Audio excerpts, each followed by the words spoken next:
El olor a cuero viejo y a vainilla del papel antiguo era el único bálsamo que Elena Morales conocía para su alma.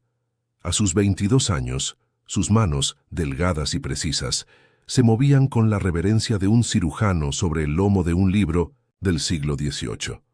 Cada grieta en el cuero, cada mancha de tiempo, era una herida que ella sabía cómo sanar. En el silencio solemne de la biblioteca de la mansión en Star Island, era una restauradora de historias, una guardiana de pasados ajenos mientras el suyo se desvanecía en una rutina de invisibilidad y sacrificio.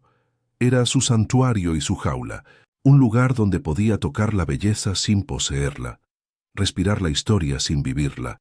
El vacío en su pecho era un eco constante en aquella opulencia silenciosa, un recordatorio de que su vida no le pertenecía. Si quieres saber qué secreto, esconde el libro que tiene en sus manos y cómo cambiará su vida para siempre, mira hasta el final. Te invito a suscribirte al canal y a comentar desde dónde nos estás viendo. Continuamos. Elena Morales llevaba el peso del mundo en su postura delicada. Originaria de un pequeño y colorido pueblo de Jalisco, había llegado a Miami no en busca del sueño americano, sino huyendo de la pesadilla de una deuda familiar impagable, nacida de la enfermedad crónica de su madre. Su sueño personal, el de convertirse en una experta en restauración de arte en Florencia, se había quedado guardado en un cajón junto a sus pinceles y sus bocetos. Ahora, su único arte era la pulcritud con la que limpiaba los suelos de mármol y la precisión con la que devolvía la vida a los libros de un hombre al que apenas había visto. Su belleza era discreta, casi secreta, oculta bajo un uniforme austero y una expresión de perpetua melancolía que no dejaba entrever la pasión artística que ardía bajo su piel. La mansión era un laberinto de cristal, acero y silencio, un monumento al poder y a la riqueza que se alzaba sobre las aguas turquesas de la bahía, indiferente a la pequeña vida que se desarrollaba en sus entrañas. Para Elena, cada día era un ejercicio de hacerse pequeña, de moverse por los pasillos como una sombra para no perturbar el orden impecable del lugar. Su habitación, en el ala de servicio, era un cubículo monástico en comparación con las suites que se extendían por la casa, una celda voluntaria, donde se refugiaba de la opulencia que la hacía sentir aún más pobre y desamparada.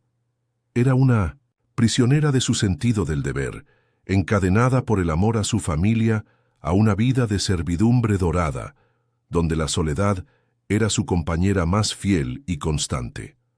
Su virginidad no era una elección moralista ni un dogma religioso, sino la consecuencia directa de una vida dedicada al sacrificio. Era una fortaleza íntima que había construido ladrillo a ladrillo, protegiendo su corazón de un mundo que solo parecía querer tomar de ella. Nunca había tenido el tiempo ni la energía emocional para las citas casuales o los romances superficiales que veía en las vidas de otras chicas de su edad.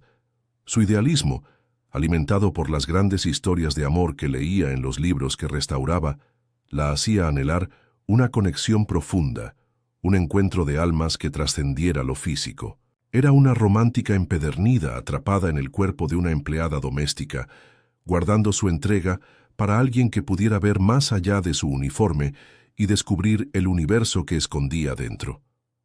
El trabajo en la biblioteca era su única forma de escape, una meditación activa que calmaba la ansiedad que a menudo la ahogaba. Allí, rodeada de miles de volúmenes, se sentía menos sola. El proceso meticuloso de su labor era un ritual sagrado. La selección de las herramientas, el tacto del papel de arroz, el olor del pegamento especial que preparaba. Cada libro restaurado era un pequeño acto de rebelión contra el caos y el deterioro, un testimonio de que la belleza podía ser salvada, preservada. Era un reflejo de su propio deseo de ser reparada, de que alguien viera las fracturas en su espíritu y con la misma paciencia y cuidado las uniera de nuevo. Era en ese silencio, entre páginas centenarias, donde Elena se sentía más ella misma, más completa. Una llamada desde México rompió la quietud de la tarde. La voz de su madre, frágil y cargada de una gratitud que a Elena le pesaba como plomo, le recordó la razón de su exilio. Hablaban del clima, de anécdotas triviales, pero bajo la superficie flotaba la tensión de las facturas médicas, del próximo envío de dinero, de la dependencia total de su familia en el sacrificio de su juventud. Al colgar, Elena se quedó mirando el teléfono, sintiendo cómo las paredes de la biblioteca se encogían a su alrededor. El peso de su responsabilidad la aplastaba, extinguiendo la pequeña llama de paz que había logrado encender. Cada dólar que enviaba era un eslabón más en la cadena que la ataba a esa mansión, lejos de sus sueños, de su tierra, de sí misma. Con el corazón encogido, se acercó al inmenso ventanal que dominaba la bahía. Las luces de la ciudad de Miami parpadeaban en la distancia como promesas inalcanzables de una vida diferente, una vida de libertad, de elecciones propias, de pasión. Veía los yates deslizarse sobre el agua oscura y se sentía como una espectadora de su propia existencia, atrapada tras un cristal invisible que la separaba del mundo real. Era joven, pero se sentía vieja, agotada. La belleza del paisaje solo acentuaba su propio sentimiento de encarcelamiento. Una lágrima solitaria, caliente y silenciosa rodó por su mejilla, un testimonio mudo del profundo vacío que la consumía, una gota de dolor en un océano de riqueza ajena. Su juventud se estaba gastando entre el polvo de libros antiguos y la asepsia de los pasillos vacíos. La rutina de Elena era un ritual de autocontrol, una coreografía silenciosa diseñada para no dejar rastro. Su día comenzaba antes del amanecer, con el sonido estridente de un despertador barato que contrastaba violentamente con el murmullo suave de las olas contra los cimientos de la mansión. Se vestía con el uniforme gris y almidonado, una armadura que la despojaba de su identidad y la convertía en una función, en una pieza más del engranaje doméstico. El olor a cloro y a productos de limpieza se adhería a su piel, un perfume industrial que borraba cualquier vestigio de la mujer que era fuera de esos muros. Mientras pulía los inmensos ventanales de las suites principales, el sol de Florida entraba a raudales, iluminando un lujo que solo podía observar, pero nunca tocar, un recordatorio constante de la distancia insalvable entre su realidad y el mundo que servía. Las llamadas a Jalisco eran un bálsamo y una herida al mismo tiempo. Su tía Inés, con su voz llena de una preocupación práctica, solía dominar la conversación. «¿Y bien, mija? ¿Ya conociste a alguien?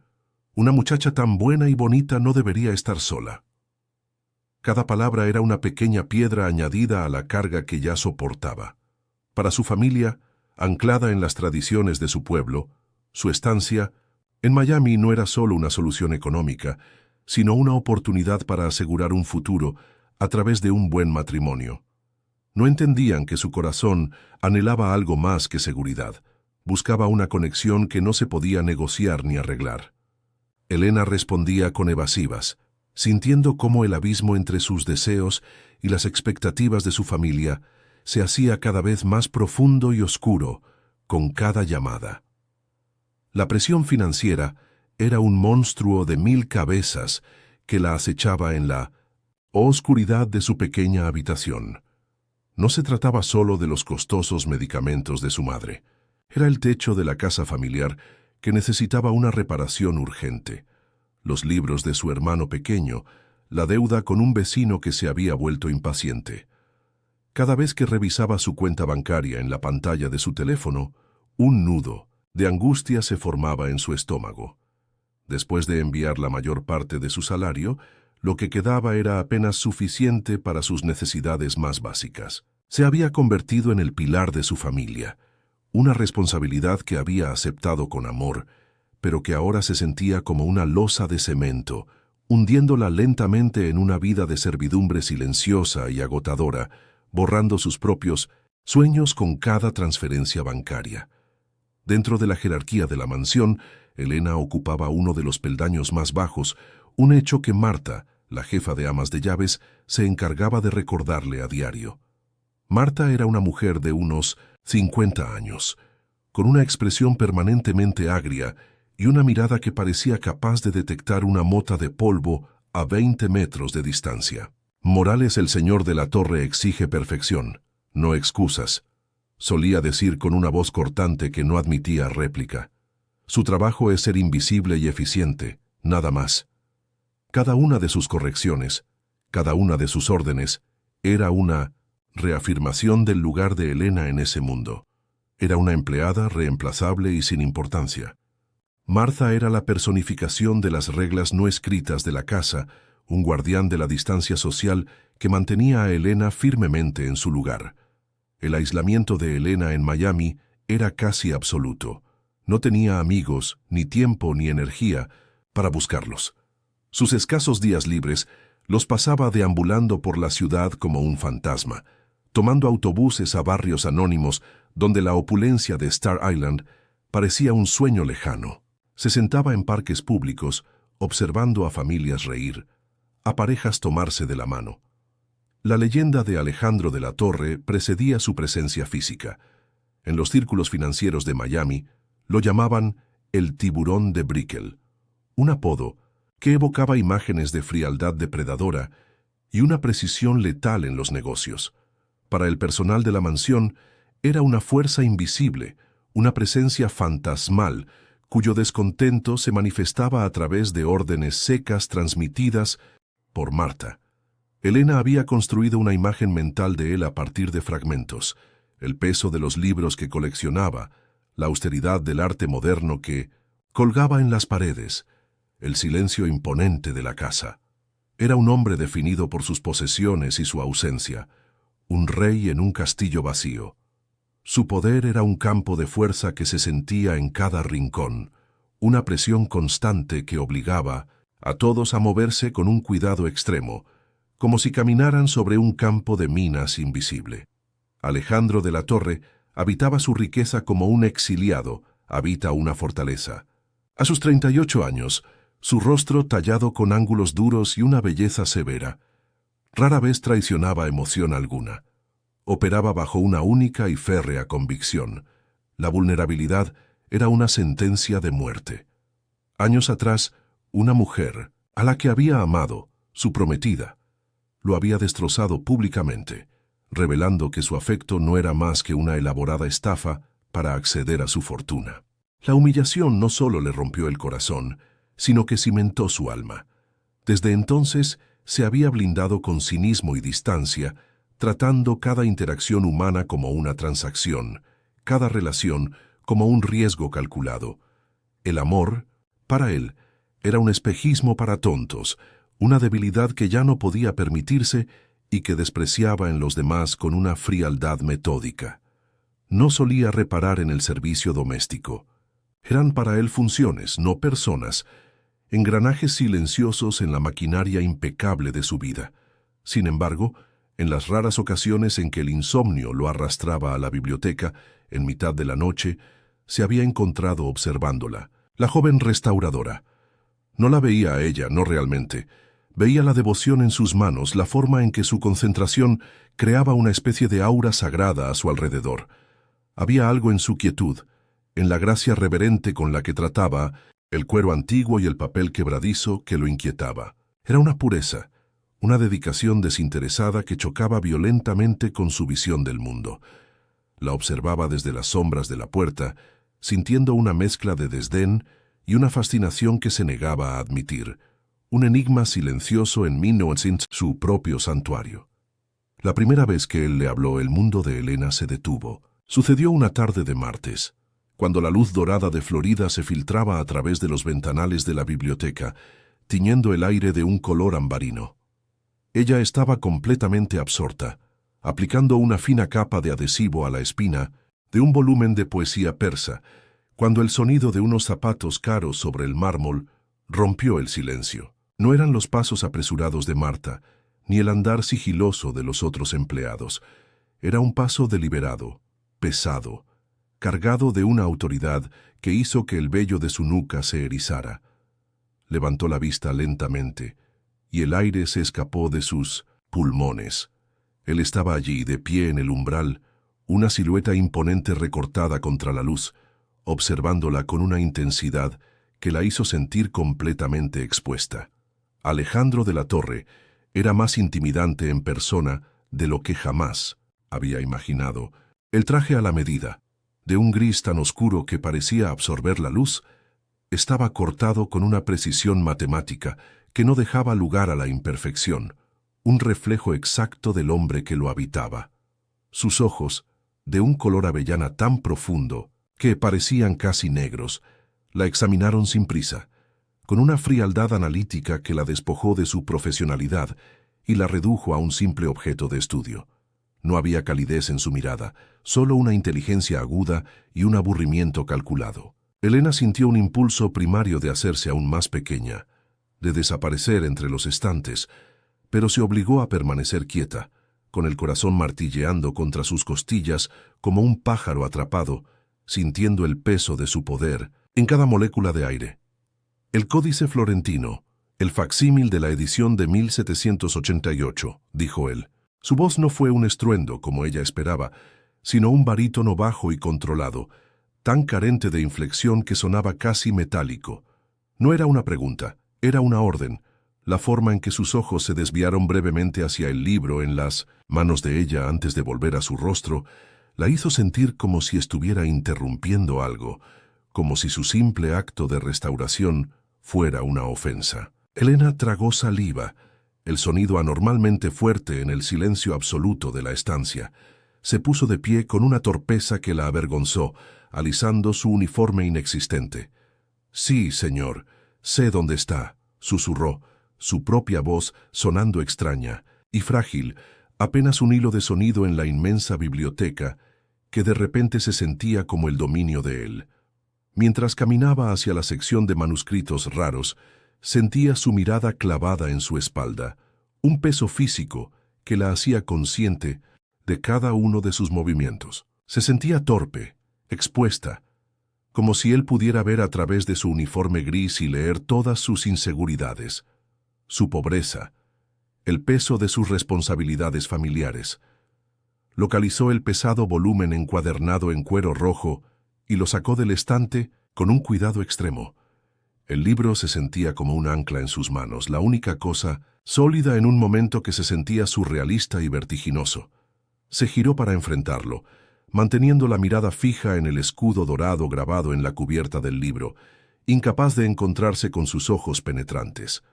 La distancia entre ellos parecía cargada de una electricidad invisible, un campo de fuerza de tensión y poder. Le extendió el libro. Por un instante, él no se movió. Sus ojos no estaban en el códice, sino fijos en las manos de ella.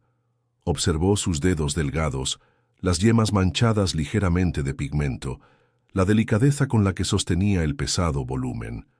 Era una mirada tan intensa, tan inesperadamente personal, que Elena sintió un calor subir por su cuello. Luego él extendió su propia mano para tomarlo.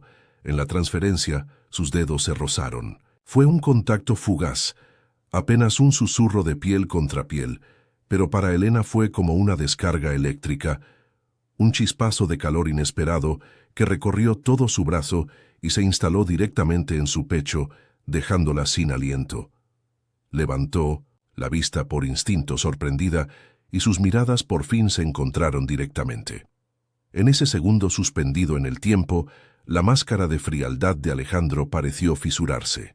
Elena no vio al magnate, al tiburón de Brickell, sino algo más, una sorpresa genuina, una vulnerabilidad tan fugaz que casi dudó de haberla visto. Fue un parpadeo, un endurecimiento casi imperceptible de su mandíbula antes de que la cortina de hielo cayera de nuevo en su lugar. Él retiró la mano como si se hubiera quemado, su expresión volviéndose aún más indescifrable y remota que antes. Sin una palabra, sin un gesto de agradecimiento, se dio la vuelta y se marchó, sus pasos resonando en el mármol hasta que el silencio volvió a engullir la biblioteca. Pero el silencio ya no era el mismo. Estaba impregnado de su presencia, de la memoria de su toque. Elena se quedó de pie, inmóvil, con los dedos todavía hormigueando por el contacto. El aire a su alrededor parecía vibrar, cargado con la estela de su colonia, una mezcla sofisticada de sándalo y algo metálico, como la lluvia sobre el asfalto. Su santuario había sido invadido y el intruso había dejado una marca indeleble.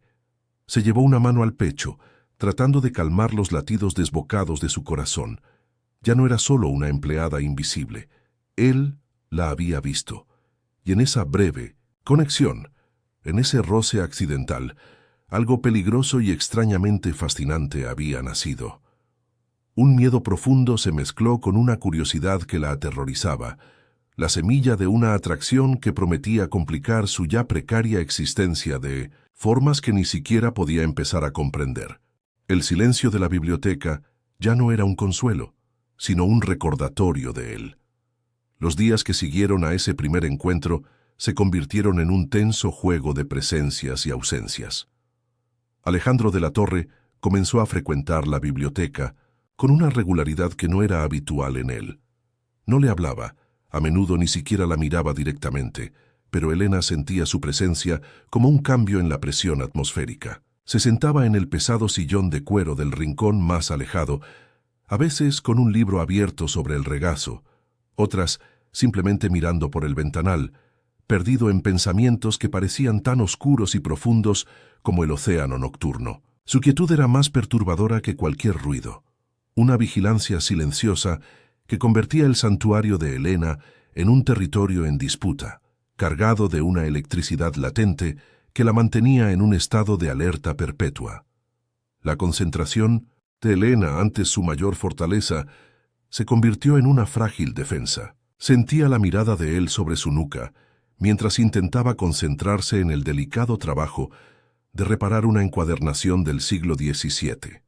Cada uno de sus movimientos se volvía autoconsciente, torpe. El simple acto de mezclar el pegamento o cortar un trozo de papel de arroz se sentía como una actuación bajo un escrutinio implacable.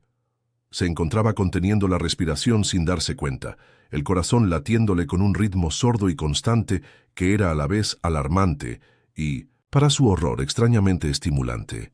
Era una tortura lenta, una invasión de su espacio más íntimo, y una parte de ella, la parte que más odiaba, empezaba a anticipar esos momentos con una mezcla de pavor y una curiosidad que la avergonzaba profundamente. Alejandro, por su parte, libraba una batalla interna que se manifestaba en su rigidez y su silencio glacial. Había construido su vida sobre la premisa de que la pureza era una ilusión y la inocencia una máscara para la codicia. Sin embargo, en Elena veía algo que desafiaba sus cimientos cínicos. Observaba la honestidad de su trabajo, la forma en que sus manos se movían con una ternura casi maternal sobre los objetos inanimados. La irritaba, la desconcertaba, representaba todo lo que él había decidido erradicar de su vida: la vulnerabilidad, la devoción desinteresada, una belleza tranquila que no pedía nada. Se obligaba a verla como una simple empleada, una pieza funcional, pero sus ojos lo traicionaban volviendo a ella una y otra vez, atraídos por una luz que él anhelaba extinguir y al mismo tiempo poseer. Comenzó a ponerla a prueba. Pequeñas crueldades veladas, solicitudes, imposibles disfrazadas de órdenes de trabajo. Una nota dejada en su mesa de trabajo, con su caligrafía afilada y precisa, exigiendo la localización de un manuscrito oscuro que él sabía que estaba mal catalogado, o una petición repentina para que reorganizara una sección entera de la biblioteca antes del anochecer, una tarea que normalmente llevaría días. No lo hacía por necesidad, sino para observar sus reacciones. Quería verla flaquear, frustrarse, mostrar una grieta en esa serenidad imperturbable que tanto lo desquiciaba. Quería una prueba de que ella, como todos los demás, tenía un punto de quiebre, un precio. Pero Elena, con una terquedad silenciosa, respondía a cada desafío con una eficiencia y una gracia que solo servían para aumentar su frustración y su inexplicable fascinación. Para Elena, estas pruebas eran una guerra, no declarada. Entendía perfectamente la intención detrás de cada orden imposible. Sentía la malicia, el deseo de humillarla. Pero en lugar de quebrarse, encontraba en su interior una reserva de fuerza que no sabía que poseía. Cada libro encontrado, cada sección reorganizada a tiempo, Era una pequeña victoria silenciosa. Trabajaba hasta altas horas de la noche, impulsada por el orgullo y una determinación feroz de no darle la satisfacción de verla derrotada. Y en medio de la fatiga y el resentimiento, un nuevo sentimiento comenzó a germinar. Un deseo perverso de enfrentarlo, de demostrarle que ella no era tan frágil como él creía. La tensión entre ellos se estaba transformando, pasando de ser una simple dinámica de poder a un duelo de voluntades intensamente personal. El punto de inflexión llegó una semana antes de la gala benéfica anual que Alejandro organizaba en la mansión, el evento social más importante de su calendario. Marta la convocó al estudio principal, un espacio solemne dominado por un escritorio de ébano del tamaño de un automóvil pequeño. Alejandro estaba de pie, de espaldas a la puerta, mirando la lluvia que azotaba los ventanales. Se giró lentamente, y su mirada era más fría e impersonal que nunca. Durante la gala, dijo, su voz desprovista de cualquier emoción, necesitaré que estés disponible en la biblioteca. Un inversor importante de Zúrich desea ver el Códice Florentino. Tu trabajo será presentárselo y responder a cualquier pregunta técnica sobre su estado de conservación. La orden era clara, profesional, pero Elena sintió un nudo de aprensión en el estómago. Sintió la trampa antes de verla, estar presente en la gala pero no como invitada, sino como parte del decorado, una experta a sueldo. Era una forma sutil de subrayar su posición. Asintió en silencio, su garganta demasiado seca para hablar. Obviamente, continuó él con un matiz de desdén en la voz, no puedes presentarte con tu uniforme. Se acercó a su escritorio y empujó una caja de cartón plana y sin adornos hacia ella. Esto es para que lo uses. No era un regalo. Era una orden, una provisión, como si le estuviera entregando un nuevo juego de herramientas. La caja se sentía pesada en sus manos, no por su peso físico, sino por el peso de la humillación que contenía. Elena esperó a estar en la seguridad claust. La noche de la gala, Elena se miró en el pequeño espejo astillado de su habitación. El vestido, colgado en la puerta, era una ofensa de tela barata y corte anticuado, un recordatorio gris de su lugar en el mundo. La rabia y la impotencia iniciales habían dado paso a una fría y silenciosa determinación. No le daría a Alejandro de la Torre la satisfacción de verla humillada. Con manos firmes, ignoró el diseño insulso y se centró en el lienzo que era ella misma. Recogió su cabello oscuro en un moño bajo y severo, una obra de arte minimalista que dejaba su cuello largo y delicado al descubierto. Como único adorno, prendió en la cintura del vestido un pequeño broche de plata y turquesa, herencia de Minoncentós, su abuela, un pedazo de su tierra, de su historia, un ancla de dignidad en un mar de desprecio. Al bajar la escalera de servicio y entrar en el gran salón, el murmullo de la opulencia la golpeó como una ola. Cientos de invitados vestidos con sedas y joyas se movían bajo el brillo de los candelabros de cristal, sus risas y conversaciones creando una sinfonía de poder y privilegio. Por un momento, el pánico la paralizó. Se sintió como un gorrión en una jaula de pavos reales, pero entonces recordó el broche contra su piel, el peso de su propia valía. Enderezó la espalda, levantó la barbilla y caminó. No se movía como una empleada, sino como una mujer que, aunque no pertenecía a ese mundo, se pertenecía a sí misma. El vestido simple, en lugar de hacerla invisible, la convertía en un punto de calma y misterio en medio del caos brillante, atrayendo miradas de curiosidad y una inesperada admiración. Alejandro la vio desde el otro lado del salón. El vaso de whisky en su mano se detuvo a medio camino de sus labios. Su cerebro se negó a procesar la imagen. Había elegido ese vestido específicamente para anularla, para convertirla en un fondo gris y sin importancia. Pero el efecto fue exactamente el contrario. En su simplicidad, con su postura regia y la luz de los candelabros atrapada en el brillo de su cabello oscuro, Elena era la mujer más magnética de la habitación. Vio cómo otros hombres la miraban, sus ojos recorriéndola con una apreciación que a él le supo a veneno. Una furia arcaica, posesiva y salvaje Se encendió en sus entrañas. No quería esconderla del mundo. Se dio cuenta con un horror que le heló la sangre. Quería esconderla para él. El inversor suizo, un hombre mayor y cortés, quedó encantado con la erudición y la pasión silenciosa de Elena mientras le presentaba el códice. Ella cumplió su tarea con una profesionalidad impecable, pero cada segundo era una tortura. Sentía la mirada de Alejandro ardiendo sobre ella, un láser que la atravesaba, prometiendo una tormenta. Tan pronto como el inversor se retiró, ella murmuró una excusa y se deslizó entre la multitud buscando aire, buscando una salida. Su corazón latía con una mezcla de triunfo y terror. Huyó hacia el único refugio que conocía en esa casa, el único territorio que sentían como suyo y de él, la biblioteca. El silencio la recibió, pero no era un silencio pacífico. Era el silencio tenso que precede a un relámpago, cargado de una electricidad inminente. La puerta de la biblioteca se abrió con una violencia contenida que hizo eco en el vasto espacio.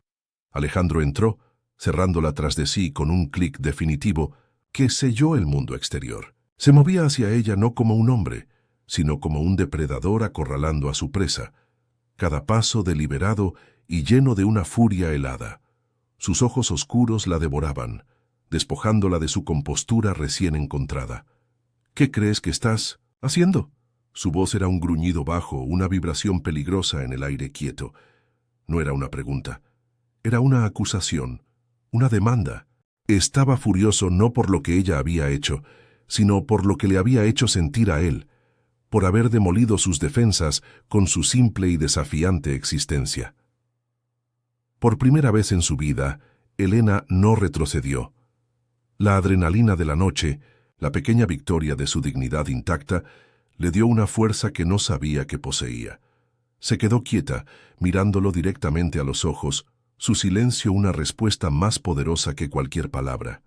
Su calma lo enfureció aún más. Acortó la distancia entre ellos hasta que pudo sentir el calor que emanaba de su cuerpo, el olor a whisky y a una colonia cara mezclado con pura rabia. Quería intimidarla, hacerla pequeña de nuevo, forzarla a volver al papel que él le había asignado, pero ella no se movió, su mirada fija en la suya, en un duelo de voluntades que cargaba el aire con una tensión casi insoportable. «Te di ese vestido para que nadie te viera», siseó, sus palabras una confesión brutal y desesperada. La agarró del brazo, sus dedos apretando la tela barata, su control finalmente roto. Era una admisión cruda y fea de su intención, y en esa confesión Elena vio la verdad. Su poder sobre él era tan grande como el de él sobre ella. Vio la vulnerabilidad bajo la furia, el miedo de un hombre que había sido herido y que ahora no sabía cómo manejar una emoción que no fuera la ira. El dolor en su agarre era real, pero el dolor en sus ojos era mucho más profundo, y fue ese dolor el que la desarmó por completo. Su agarre se aflojó de repente. Su ira se derrumbó, reemplazada por una desesperación palpable. Su otra mano subió y acunó su rostro, sus dedos ásperos contra la suavidad de su piel, en un gesto de una ternura tan impactante que la dejó sin aliento. Sus ojos, ahora una tormenta de deseo y agonía, buscaron los de ella. «Elena». Su nombre fue un susurro roto, y entonces se inclinó y la besó. Fue una colisión, no un beso. Un acto de posesión desesperado, castigador y hambriento. Sabía a whisky, a rabia, a años de soledad y a una necesidad tan profunda que le robó el aire de los pulmones, incendiando cada nervio de su cuerpo. El shock inicial la dejó rígida, una parte de su mente gritándole que huyera, que se defendiera de ese hombre peligroso que la había herido y ahora la reclamaba. Pero la batalla ya estaba perdida. La cruda honestidad de su beso, la vulnerabilidad desnuda en su desesperación, derribó la última de sus defensas. El miedo se disolvió en el calor que se extendía por sus venas. El deber, la razón, el sacrificio, todo se desvaneció. Con un pequeño sollozo que fue a la vez rendición y anhelo, sus manos dejaron de empujarlo y se aferraron a la solapa de su costoso traje, atrayéndolo más cerca. Fue su transgresión final y absoluta, un salto al vacío, entregándose no a él, sino al fuego innegable que ardía entre ellos. Él rompió el beso, pero no se apartó. Apoyó su frente contra la de ella, sus cuerpos temblando al unísono. El silencio de la biblioteca regresó, pesado y denso, roto solo por el sonido de sus respiraciones agitadas. Sus ojos permanecían cerrados, su rostro contraído, en una expresión de pura agonía, como si el acto de besarla le hubiera causado una herida mortal.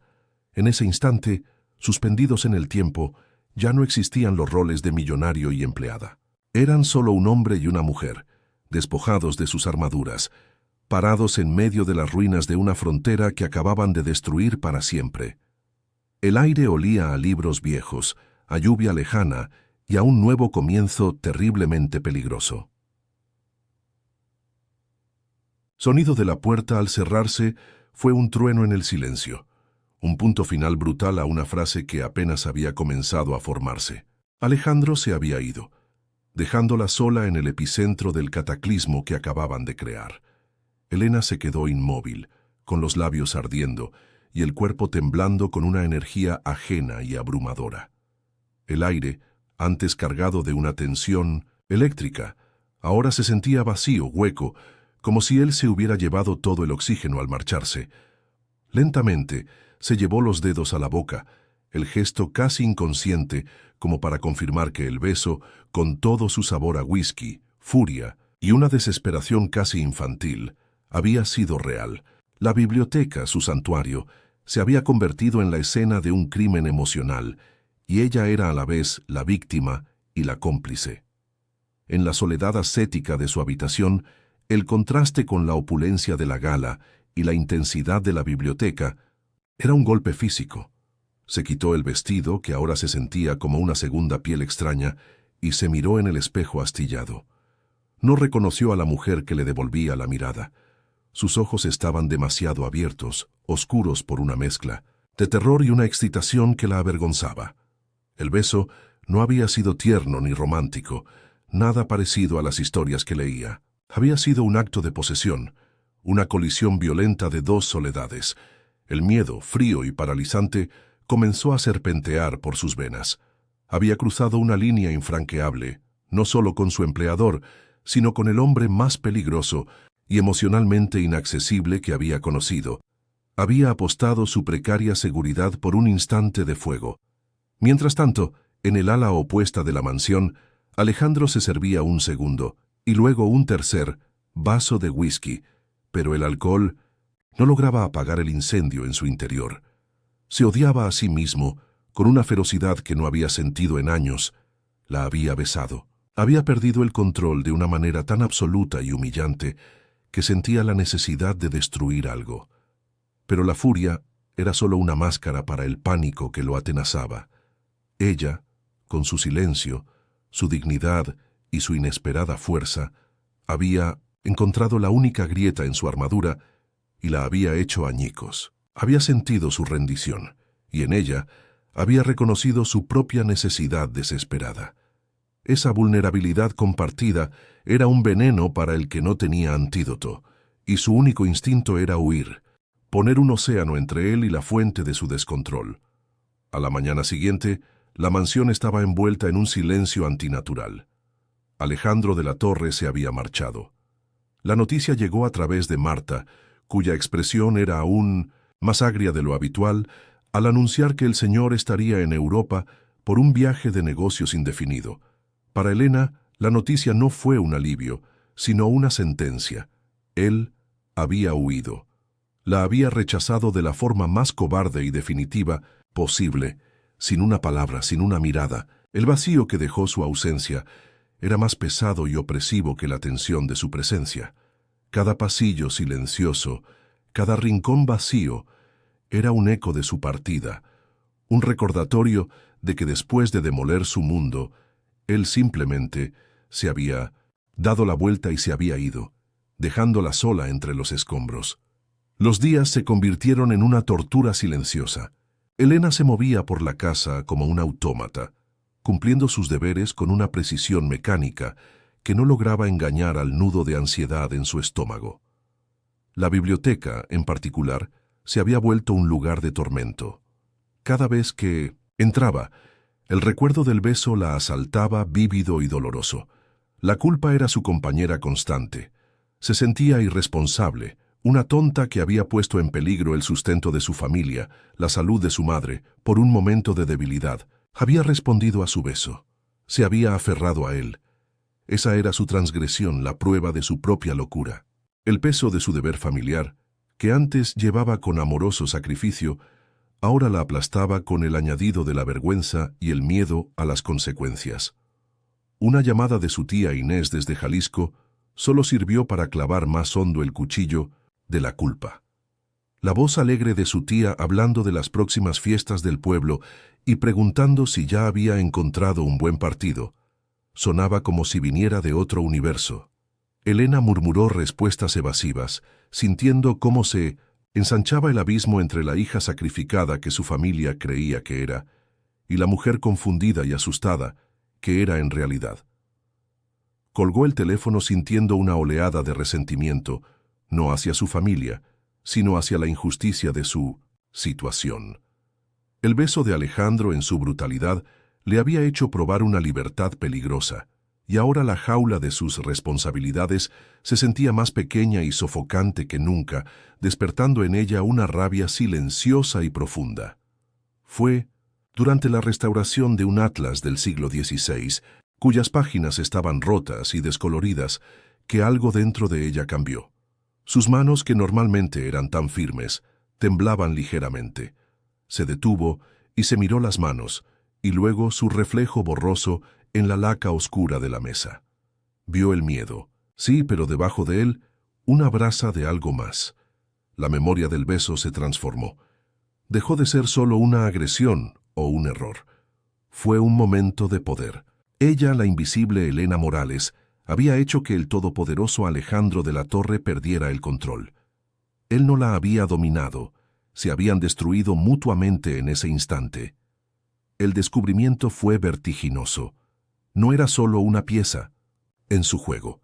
Ella era una jugadora, una fuerza capaz de provocar un caos que él no podía contener.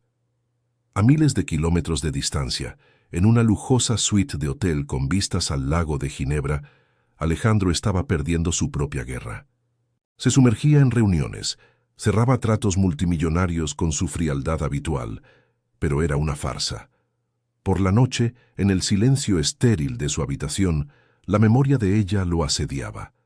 El olor de su piel, el sonido de su pequeño sollozo de rendición, la forma en que sus ojos lo habían desafiado antes de que todo se rompiera. Intentaba convencerse de que había sido una insignificancia, una aberración momentánea, pero sabía que mentía. El beso no había sido un acto de poder sobre ella, sino la admisión de su poder sobre él. Y ese conocimiento lo aterrorizaba, porque lo obligaba a enfrentarse al fantasma del hombre que era antes de que el cinismo se convirtiera en su única religión. Un día, mientras limpiaba su habitación, Elena encontró el vestido gris doblado en una silla. Lo había arrojado allí la noche de la gala y se había olvidado de él. Lo levantó la tela barata y sin vida en sus manos. Por un instante, una rabia fría la invadió y quiso romperlo, quemarlo, borrar la evidencia de su humillación y su debilidad. Pero se detuvo. Lo alisó con cuidado doblando las mangas con una precisión casi ceremonial. Luego, abrió su pequeño armario y lo colocó en el fondo, detrás de su escasa ropa. Ya no era un símbolo de desprecio, era una reliquia, el recuerdo tangible de la noche en que descubrió que podía hacer arder el mundo de un hombre con solo su presencia. Era su trofeo secreto, la prueba de su propia e inesperada fuerza. El silencio de Alejandro se extendió por semanas, convirtiéndose en una pared de hielo infranqueable. Elena continuó con su vida, pero algo fundamental había cambiado dentro de ella. El miedo a perder su trabajo seguía ahí, pero ya no era paralizante. Estaba matizado por una nueva y extraña calma, una certeza silenciosa. Había sobrevivido al fuego y no se había quemado, se había forjado. El alejamiento de él, que al principio se sintió como un castigo, ahora se sentía como un respiro, un espacio para asimilar la mujer en la que se estaba convirtiendo.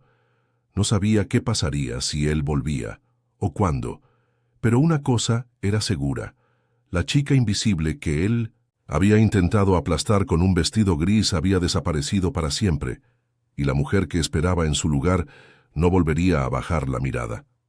Pasaron 3 meses. 3 meses de un silencio tan profundo que Elena había comenzado a confundirlo con paz. La mansión, sin la presencia opresiva de Alejandro, había vuelto a ser un simple lugar de trabajo, y la biblioteca, su refugio. Una tarde, mientras la luz del atardecer teñía el polvo flotante de oro, el sonido de un paso deliberado y pesado sobre el mármol del corredor hizo que su corazón se detuviera. No era Marta, no era nadie del servicio. Era un ritmo que su cuerpo recordaba con una sacudida eléctrica de pavor y anticipación. La puerta se abrió lentamente. Él estaba allí, recortado contra el pasillo, no como el magnate impecable que se había marchado, sino como un hombre que regresaba de una guerra perdida. Su traje estaba arrugado, su mirada despojada de la armadura de frialdad, dejando al descubierto un agotamiento que era puramente del alma. No dijo una palabra. Sus ojos, oscuros y profundos, la encontraron a través de la vasta habitación, sosteniendo su mirada por un instante que pareció contener toda la historia no escrita entre ellos. Luego, desvió la vista, como si mirarla directamente le causara un dolor físico. Caminó, no hacia ella, sino hacia la mesa central donde ella había estado trabajando. Sobre el terciopelo protector descansaba un pequeño libro de horas del siglo XV, su cubierta de cuero, recién nutrida, brillando con una vida renovada bajo sus manos. Él se detuvo, observando el delicado trabajo, la paciencia infinita grabada en cada costura. Llevaba un paquete plano, envuelto en un austero papel marrón, y lo depositó junto al libro antiguo. El gesto fue solemne, casi reverente, un ofrecimiento silencioso en un altar de libros y silencio, un puente tendido sobre un abismo de dolor. Finalmente, él levantó la vista, y la máscara se había ido por completo. Lo que quedaba era la cruda geografía de un hombre deshecho. Te busqué en cada ciudad. Su voz era un murmullo ronco, el sonido de la grava bajo los pies, un sonido que había perdido todo su filo autoritario.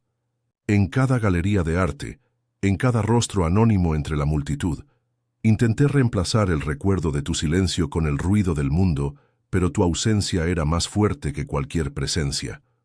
No era una disculpa, era una confesión de derrota, una rendición incondicional no a ella, sino al caos que ella había desatado dentro de él.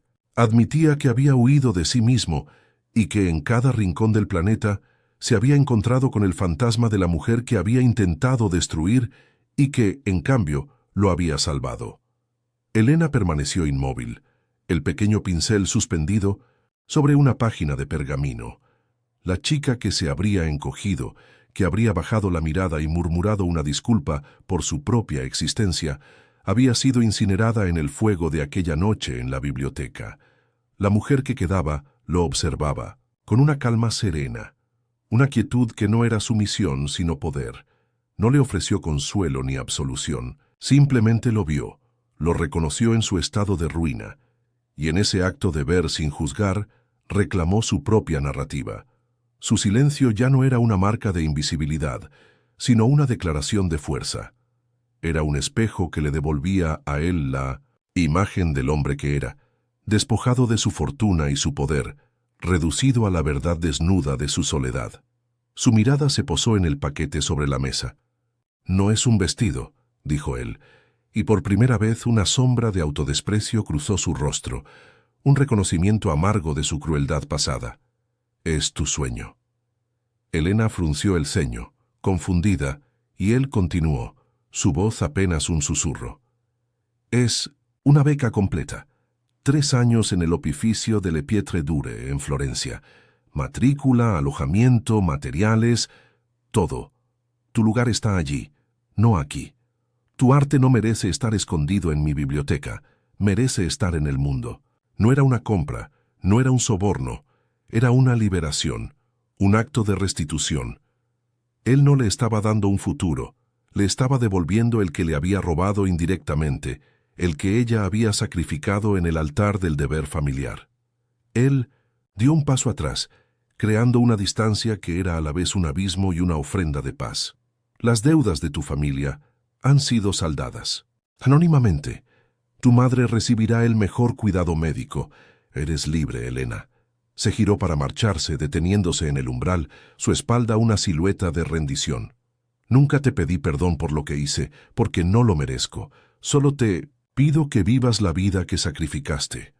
Y entonces se fue, dejando la puerta abierta, una invitación a un mundo que ella había creído perdido para siempre. Elena se quedó sola, el olor a sándalo y a lluvia lejana flotando en el aire.